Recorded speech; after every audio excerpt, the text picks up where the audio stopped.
Hello, everyone, and welcome to Memory Card, the podcast version. If you don't know, the main version of this series is on my YouTube channel, Gamma Galaxian. But today we're going to be talking about Star Trek and pretty much the first Star Trek game. So, if you don't know, Star Trek is one of those shows that captures the imagination. And with its run from 1966 to 1969, it was really the perfect time to be fascinated with space. After all, this was in the middle of the space race, and the Apollo 11 moon landings happened in 1969, which was the last year the original series of Star Trek beamed onto televisions with new episodes. So, in fact, after the last episode aired on June 3rd, 1969, it was only a month later that Apollo 11 landed on the moon on July 20th. It's kind of insane just how close those dates were. But Star Trek was created by Gene Roddenberry and starred William Shatner as Captain Kirk, Leonard Nimoy as Spock, DeForest Kelley as Dr. McCoy, James Doohan as Scotty, Nichelle Nichols as Uhura, George Takei as Sulu, and Walter Koenig as Chekhov. This was a cast that everyone fell in love with. So, however, although the show was really cheesy, and most of the action scenes were laughable. I mean, just think back at Kirk fighting the Gorn. I don't remember what episode name that was, but it is arguably the worst fight scene ever in any kind of history. It is just laughably bad. Although, I don't think. I think it's bad in a good way because there's one of my favorite scenes of all time is the fight scene between Kirk and the Gorn. I love it every time it comes up in my algorithms. I love that scene so much. So even though it's pretty cheesy, it's 60s television. There's a lot of stories that were introduced that dealt with allegory, political conversations, and deep philosophical questions. So not only did it capture like the amazement of space and kind of the fun of cheesy television, but it also asked the questions that we should be asking ourselves. Plus, the show was a pioneer in diversity and inclusivity, including the first televised kiss between an African American and white American, according to the Jim Crow Museum. So there were many reasons the show was a massive hit. Pretty much a lot of the reasons I had just laid out. If you don't know, I'm a huge fan of Star Trek, and so are a lot of people. A lot of people love Star Trek. So fans enjoyed the show so much that it spawned spin-offs, movies, books, and launched an entire franchise that created the great debate among nerds everywhere. What is better, Star Trek or Star Wars? I honestly don't know where I sit in that debate because I love them both. I think they both have pros and cons to each. Yeah, I think Star Wars is probably more entertaining, while Star Trek is more of a ponder about life's mysteries kind of show, if that makes sense. But Star Trek also spawned many video games that continue today, and that's pretty much a no-brainer. There's Star Trek Online. There's a new Star Trek game that came out recently. I can't remember the name of it, but it was one that I wanted to try. But arguably the first video game based on Star Trek was made all the way back in 1971. So I say arguably as there are supposedly earlier Star Trek games, but I haven't really been able to find any concrete evidence of this beyond word of mouth. Everything that I put into research pretty much shows that Mike Mayfield's Star Trek in 1971 is the first Star Trek video game. So, without further ado, welcome to Memory Card, the history of video games. This is the podcast version, as I said. If you would like, go to my YouTube channel, Gamma Galaxian, to watch this same episode, but in more of a video documentary form.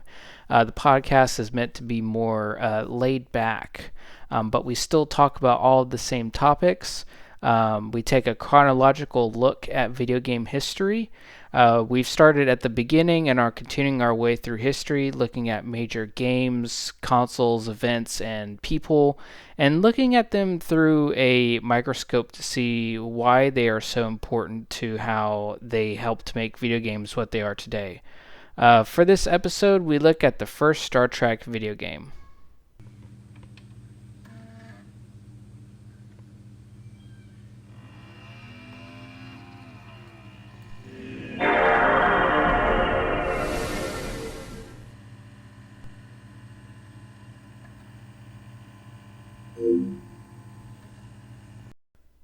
So, Mike Mayfield was a senior in high school, and he often visited the University of California in Irvine, where he was teaching himself how to program. At a computer lab at the university housed I just butchered that sentence. A computer lab at the university housed a SDS Sigma 7 and DEC PDP-10 mainframe computer that contained a copy of a video game, and it was called Space War. So we actually covered Space War in a previous episode, so I definitely recommend going back and checking out that previous episode so you can get the full context. I think the episode is the very first episode, the beginnings of video games. We touch on Space War in that episode. So Mayfield was inspired by Space War and wanted to make his own game in the same vein. Because the Sigma 7 could only access a teletype Model 33 ASR and Space War required a vector graphics display, Mayfield needed to create a game that could work better for a teleprinter. So Mayfield talked about the history of the Star Trek video game when he sent Games of Fame a message. Quote, back in 1971, I was a senior in high school. My school didn't have any computers, but I had managed to use an account on a Sigma 7 at the University of California in Irvine. I was trying to teach myself BASIC from a book. At the time, there was a program that ran on a vector graphics terminal on the Sigma 7 that was a simple shoot-'em-up space war game. I wanted to make a game like that, but I only had access to an ASR 33 teletype non-video terminal. This was back when Star Trek was hot. A bunch of my geek friends from high school and I spent a lot of hours brainstorming what we could do if we didn't have a video terminal. Since I was the only one in the group that had any knowledge of computers, we ended up coming up with a lot of unimplementable ideas. One idea that did stick was the idea of printing a galactic map and a star map to give you some idea of what to shoot at, and having phasers reduce power exponentially like they would if they shot in all directions. It may seem pretty simple now, but for a bunch of high school kids in the early 70s, it seemed pretty cool. So, as Mayfield met with a group of friends, many of the ideas weren't sounding that good, but Mayfield liked one, and that was a game based on Star Trek. So Mayfield immediately began working on the game all the way through his high school graduation. Later that year, the staff at a Hewlett-Packard office let him use a HP 2000C mini computer in the hopes that he could make his Star Trek game for their computer.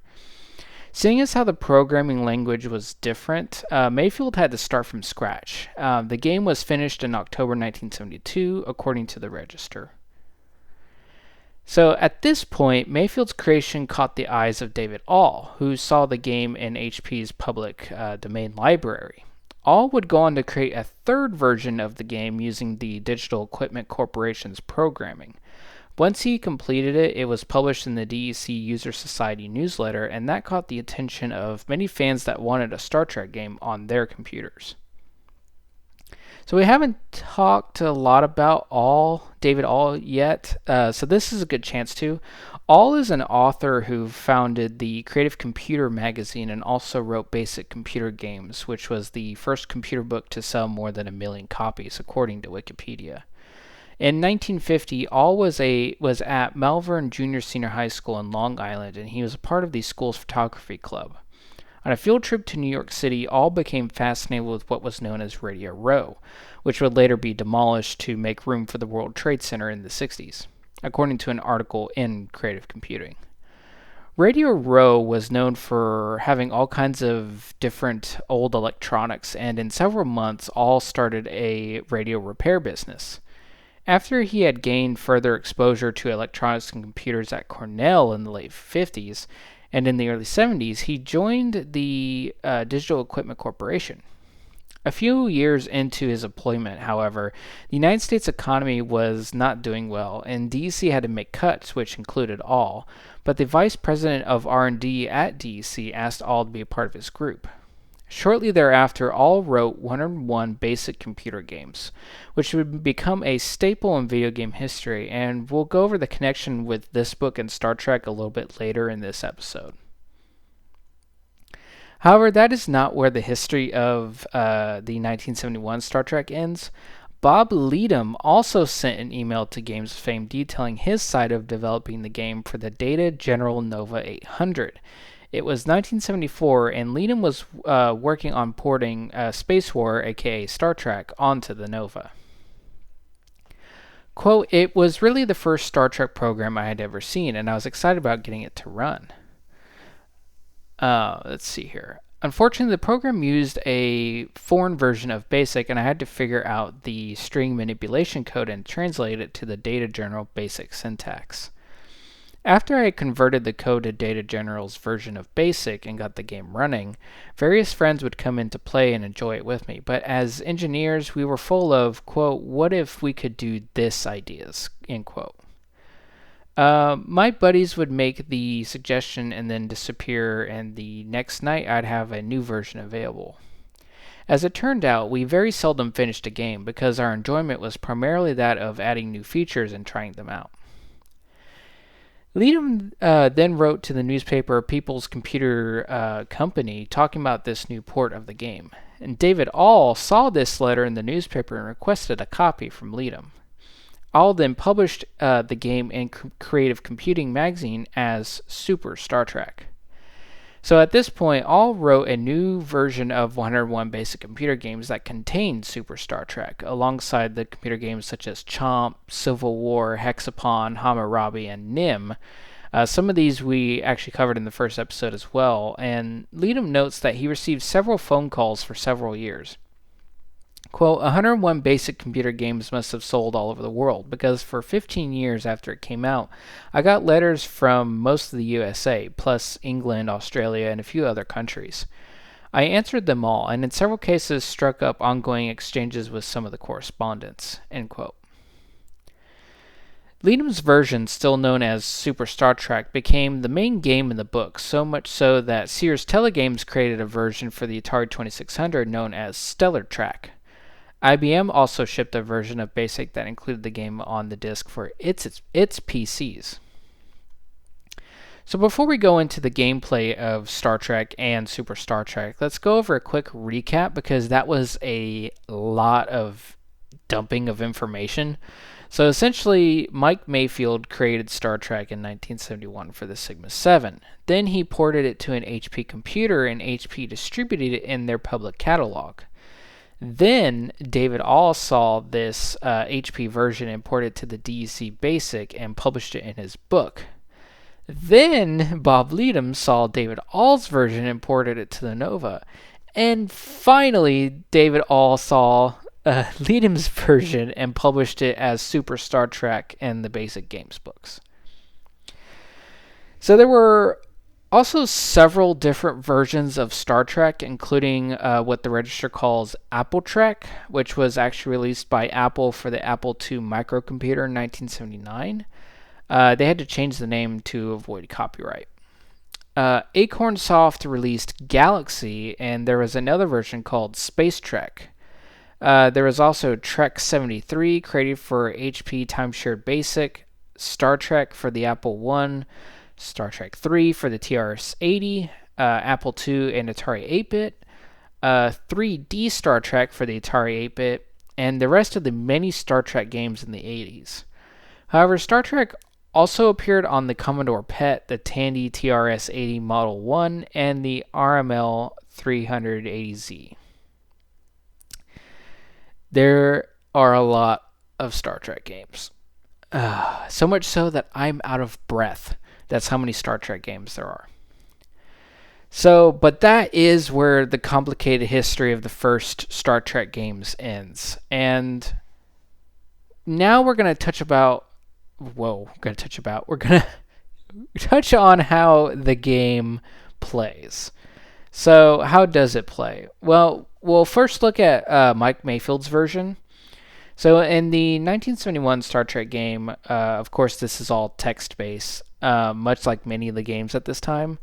So the player controls the USS Enterprise and flies through the galaxy to fight Klingon warships within a specified time limit. The game has a text-based version of a cutscene at the beginning. The galaxy is laid out on a 8x8 grid of quadrants, and the game starts with a random number of Klingons, star bases, and stars. The game also changes the position of each of these each time a player enters a quadrant on the grid. The player can also view a map of the quadrant they are in by initiating a short-range scan command. A long-range scan will print out a map of the quadrants directly surrounding the player's current one. Combat is not too complicated. Phasers and photon torpedoes are used to attack, and there's no aiming required since this is all text. Instead, the player has to gauge how much power to put into each shot of the phasers. The torpedoes, however, are one-hit kill, but are aimed using what is called polar coordinates. And polar coordinates are a two-dimensional coordinate system. And I don't know enough about math to explain how exactly that is all calculated, so I'll let you do your own research on that one. I'm not even going to try to explain it. So on top of the combat, any movement and shields drain the energy of the Enterprise, which can only be restored by visiting a starbase. So that was the 1971 version. So let's talk about Super Star Trek. It has some variations on how it's played. So with Super Star Trek, there are a lot of similarities, but some differences, including a difficulty level system, which will control how smart the Klingon ships are and how many star bases there are. The game also changed the map from 8x8 to a 10x10 grid and added an alien known as The Thing, which is not to be confused with John Carpenter's The Thing, but I guess if you wanted to play with your imagination, I guess you could say it is. But essentially, on the short-range scan, the thing would appear as a question mark, and it would screech, and Spock would usually make some kind of comment about it. So Super Star Trek also featured names for the quadrant such as Rigel 3, even though it has no real relevance other than really just being a name. So yeah, the Chelons don't make an appearance in this. Those weird turtle things, they do not show up. I think the only aliens in this are the Klingons and the Thing. So that is where we end this episode. Star Trek's entrance into video games is quite complicated, but it's a really cool look into early game development. In the next episode of Memory Card, The History of Video Games, we will take a look at a few mainframe games that came around at this time.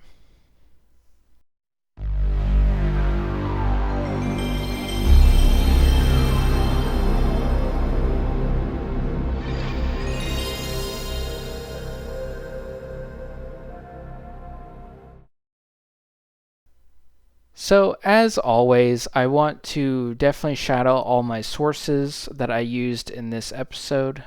First of all, Games of Fame, the Register, Memory Alpha, the Star Trek Wiki, if you don't know what that is, Wikipedia, archive.org, especially the creative computing article, which is called David Tells All, which I love, The History of Creative Computing by J.J. Anderson, and also the Jim Crow Museum for the information about the first interracial kiss on television. I want to thank all those sources. Definitely go check out all those sources. There's a lot of great stories, and I barely just scratched the surface just for this episode. So definitely go check out all those sources. I had a lot of fun researching for this one. I did not realize how complicated the history of Star Trek really was. I read the first Star Trek video game.